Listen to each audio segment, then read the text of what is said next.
What's up, everybody? It's Tanesha Banks from the Gathering Place podcast. This week we have with me Miss Tanesha Talbert. She is the owner, entrepreneur, starter, creator of Nailtegrity Nail Boutique Studio. I hope I'm saying that correctly. I'm sure I'm not.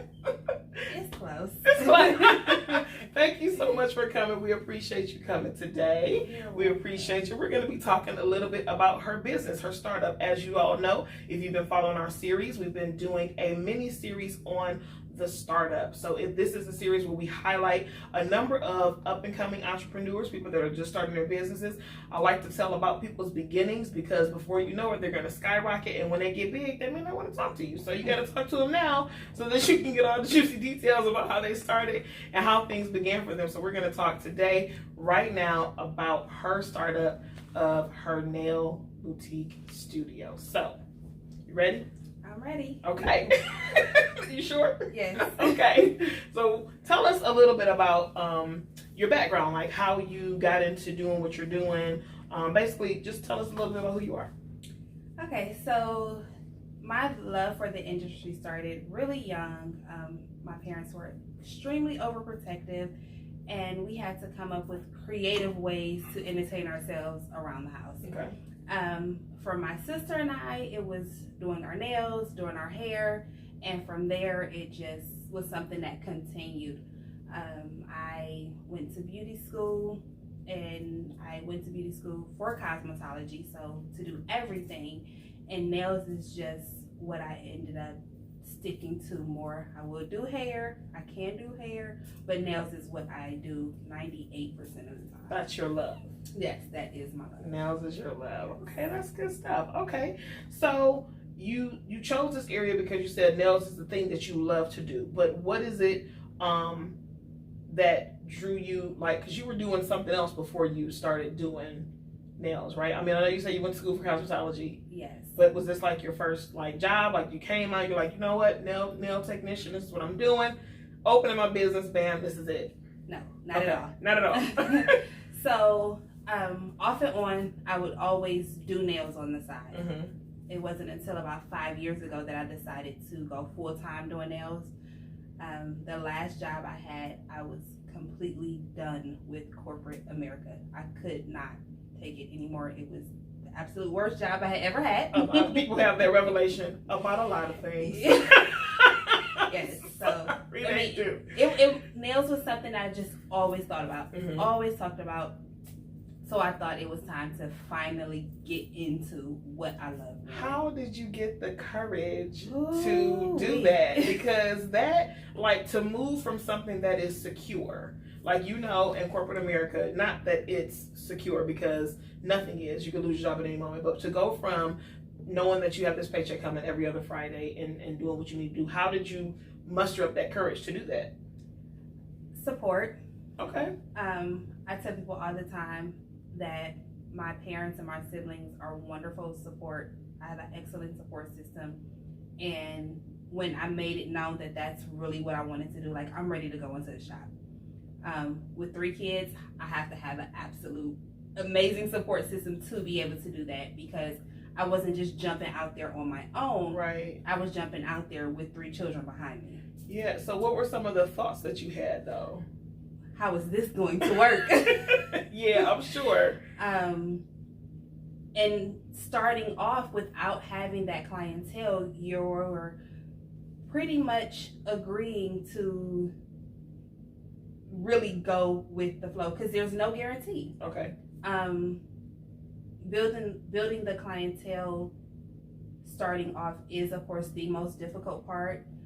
And again, with children, it's, I feel, 10 times more tasking, because you're not just depending on this clientele to sustain yourself, it's to sustain your family as well. So I'm sure you had like a plan, or was it kind of like a plan as you go? Like, I know you said you went with the flow, but, like, you know, you made the decision to walk away, move from corporate America to do what you love, to do your passion. How did you plan that out? Like, what? No plan. There was no plan. Lord have mercy, Lord have mercy. There wasn't a plan. in place. There was no plan in place. It was it because it was that horrible day. that you were like, I don't care what happens right here, right now? Well, it was actually a force. Okay. So with that, I took that as, okay, this is my opportunity. Okay. I'm going to go for it. Okay. And that's what I did. And it was literally day by day, week by week. Okay. Let's make this happen. And so what did you do to build your clientele? Because I'm sure that there are people, we know people that have been in the industry for a very long time, and then people that are just coming in. And Right. A lot of times, people that start don't know how to build their clientele. So what were some of the things that you had to do? Starting off, I was in a beauty salon with other stylists. A big part of getting out there was from their clientele. Mm-hmm. So I did service the clients that were already coming in, social media, word of mouth, family, friends. I very seldom do actual advertisement. I tell people all the time that I get a greater response from word of mouth Mm-hmm. than I do from actual advertisement. Okay. That is how, to this day, I build my clientele. It's Wow. from word of mouth. Somebody may see a client's nails, or somebody may see a client's post, and they're calling me. Mm-hmm. Go magazines, things like that. I've never done it. Wow. I have built my clientele from word of mouth from my clients. And what year is this for you? Of being in my own building, this is year 1. Year 1, Yes. yeah. August was year 1. August was year 1. What day Yes. in August? I moved into the shop the 1st of August of last year. Yes. 1 year old. That's so sweet. I love it. Okay, good stuff. Okay. All right. So I'm going to jump down. What's the hardest thing about starting this business? What was the hardest thing about this business in particular? Because I know there are many businesses that people start and there are different things, but going into this, like going from being in someone else's shop to being in your own, what was the hardest thing about starting this business? And what are some things that you wish you had avoided or done differently? The hardest thing about going into it, I would say, was really, where do I start? Because I know how to do the business, so I know how to do nails, I know how to get clients, I know how to take care of clients, but where actually do I start when I'm the boss? Because it's something totally different to walk into the door and someone else has already started up everything. Mm-hmm. Someone else has already laid that foundation. Someone else has already put in the blood, sweat, and tears. Right. Stuff already set up, everything already going. You just get your chair and have a seat. You get your chair and you have a seat. Yes, it's totally different. When I finally decided, okay, it's time, I did so much just trying to figure out what is the first thing I do. Okay, and what was that? The first thing I did was secure a place, secure a location. It was the second location I believe I looked at. My mother and I went in and I immediately fell in love. We talked to the guy and within a matter of days, I believe, it was mine. That's wonderful. So that was the first step. This is not usual results. Results may vary for real. Results may vary. So that was a blessing for real. So yes, it was definitely a love at first sight ordeal. It was everything that I was looking for, I found in that place. Okay. And the pro to it was that they were willing to put in it what I wanted in it. So the walls were going to be my choice. The floor, my choice. That's like amazing. Yeah, exactly. That's really unheard of. So that was the first step, and I felt like that was God really saying, this is your time, because it was so easy for me to get the place.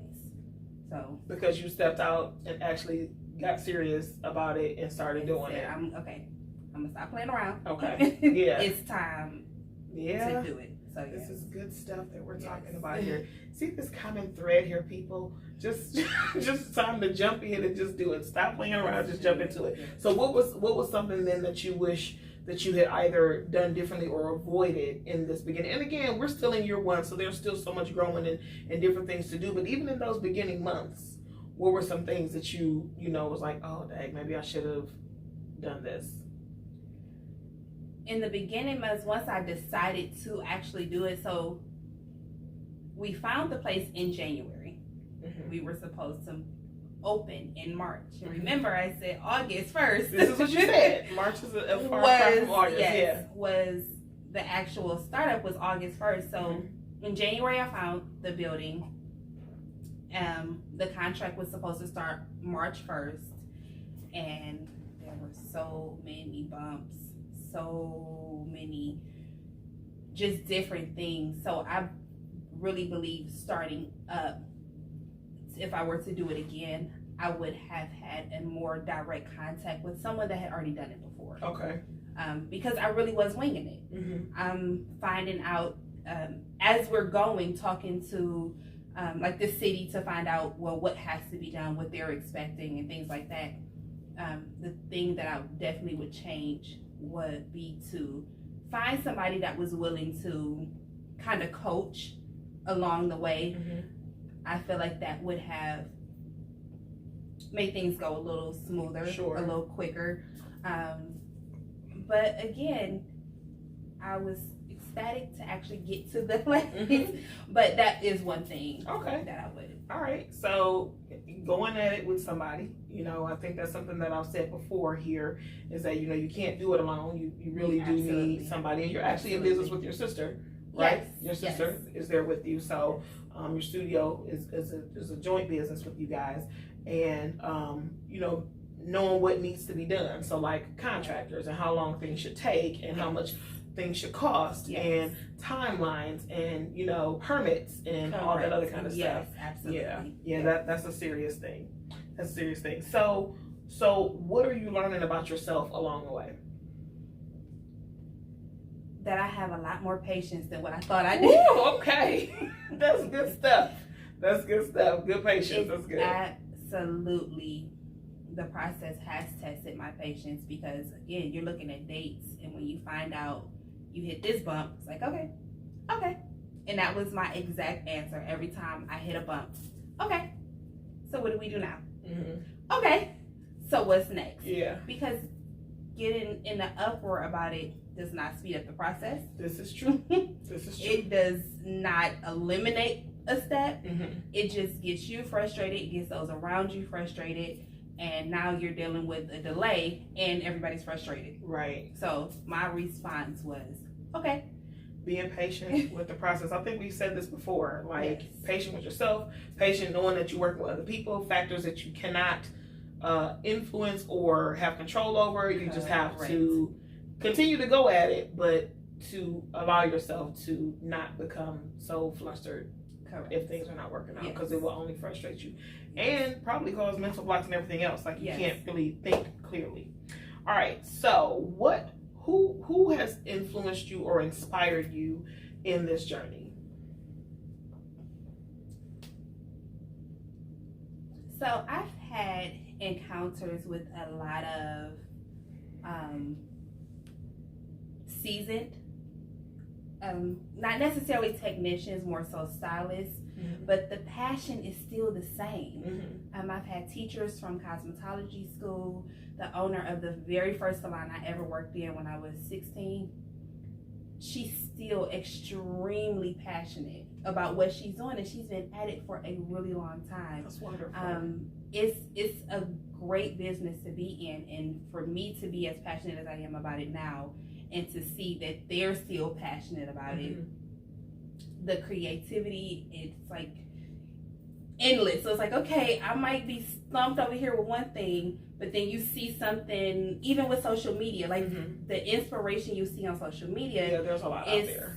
Amazing to see all of the creativity, and it is very inspiring. It is very inspiring. There's a lot out there. Like the amazing thing that people's brains come up with. They come up with some stuff. So when you watching those videos of people building Hennessy bottles on your nails, and it's real. It is the lady real. Unscrewed the Hennessy bottle. She did. And poured herself some. She did. Yes. Don't ask me how she created it out of acrylic. I don't know. But it can be done. But clearly it can be done. It can be done. Clearly it can be done. We thought it just ended with the chains. It does not. Not it doesn't at all. end with the chains. You can clearly put Hennessy bottles on your fingers. Okay. So what are your future plans for your business? Like what? So it's two parts. So let's just talk about that first. What are your future plans for your business? What do you plan on doing? I would love to expand outside of Ohio. So I do have a shop here, but my goal is to, once I leave Ohio, to expand wherever it is that I'm going. Mm-hmm. But I do want to have a teaching aspect to it, not necessarily a school, but I get a lot of texts asking, hey, can you show me? And I'm all about showing. When I never say I am the best, but I am willing to always share what I know. Yeah. Because I tell people all the time, I can't touch all the hands in Cleveland. This is I don't true. want to touch all the hands in Cleveland. You don't have but two hands. Yeah. You can't touch everybody else's hands. Exactly. So is that something that you see that's missing in your industry? Like people just being willing to show other people things? Absolutely. And why do you think it's like that? People just competitive, like I ain't showing you nothing, huh? Don't ask me, because I ain't telling. I could see that possibly being their reasoning for it. Again, just like I can't touch all of them, they can't touch all of them. This is true. And there's different clients for different people. There's a clientele that one tech might have that I can't maintain. Just because personalities are different, styles are different. So anybody that asks me, I'm willing to help. That's not always the case in the industry, and that is one thing that saddens me about it. You can ask a question and people will completely just like, Wow. So that is one thing that is a little saddening about I think that would be an excellent thing to be able to show people, because like you said, you can't touch all the hands in Cleveland, and it's good actually to be able to pass what you know, because it becomes your legacy, your teaching style, your methodology on to other people, which makes a mark. People know if they've learned things, and they've learned it from you, and it's a part of building your brand as well. It's Absolutely. a part of building your brand for sure. Right. So what advice do you have to give other young black women? And I'm being specific. I normally don't do like, as black women, blah, blah, blah, but I believe that there's something that we have as women, as black women. No shade on my Caucasian sisters and my Hispanic sisters and my other sisters. I love y'all. But black women who want to start a business, because there's a different set of roadblocks sometimes that we have to come up against as well. Yes. When we're dealing with, contractors that may be Caucasian male, and they talking to you like, honey, young lady, well, girl, sometimes we get that, where they're not taking us as seriously. So what are some things that you might share with other young black women as they prepare to start their own businesses? Educate yourself. Get as much information as you can about what it is that you're trying to get into. Education on anything is something that can never be taken away from you. The more you know about it, in my opinion, the better decision you'll make, because if I go this way, no, that won't work because this, that, and the other. So education, find out what is the best way to do it. How is the best way to do it? Who do I talk to? There's so many classes about so many different things. I went to a workshop about building countertops because I needed a countertop built for the shop. And not even necessarily anything in your sector, but you wanted to learn. Yes, I needed a countertop built, and I'm thinking, I can do this. So I went to a workshop on how to build a countertop. I did not build my countertop, but what happened there? What happened? It was a lot more than what I thought it was. So I ended up hiring my cousin to build my countertop. Well, it's possible that you may have needed a follow-up course. Correct. Correct. Possible. Yes. But educate yourself on as much as you possibly can. I think it's the best. I like that idea, because you do need to do your market research. You need to do the research of your field, understanding your product and the services that you're offering, but also learn another body of knowledge as you go along with it, because you may need it. You may need to know how to fix your doorknob, exactly. Fix the tiles on your floor, understand things about water and water pressure, understanding how things work when it comes to electricity. owning a business because doesn't it's just yours. mean because it's yours. Just like It when is you own a house, yours. people. Yes. Just like when you own a house, it becomes real. It becomes real. Well, I want to thank you for taking time to come out this evening. Yay! Thank you for having me. I'm so excited. I have had my nails down this whole time because I went to Houston to visit my sister and she took me to a very shady nail salon. I do love you, Terry, but the nail salon, I can't show my own nail technician that just because we wanted to have a girls' day. And so I'll be back sometime this week when you have an opportunity to get this fixed. Gotcha. All right? So this is me being transparent. Just being transparent. This is my nail technician, so I can't lie to her. I got to tell her the truth. All right. So thank you again for coming out. We appreciate you. Guys, please be sure to like. Make sure that you subscribe. Make sure that you comment below. We want to hear from you if you have questions or comments. Make sure all the information for Tanesha's Nail Salon will be in our description box. Call her. Get yourself an appointment. The salon is beautiful and it's so cozy and it's so comfortable. And I love going there. I love when my husband knows if I'm going, I'm going. I got my appointment. Don't make me late because I'm going. But she is very accommodating and it's a very cozy shop and it's just a nice place to be when you go in. It's like a breath of fresh air. So please be sure to check her out. Thank you again. We appreciate you. This has been the Gavin Place Podcast. Make sure that you check us out this week, guys. All right, take care.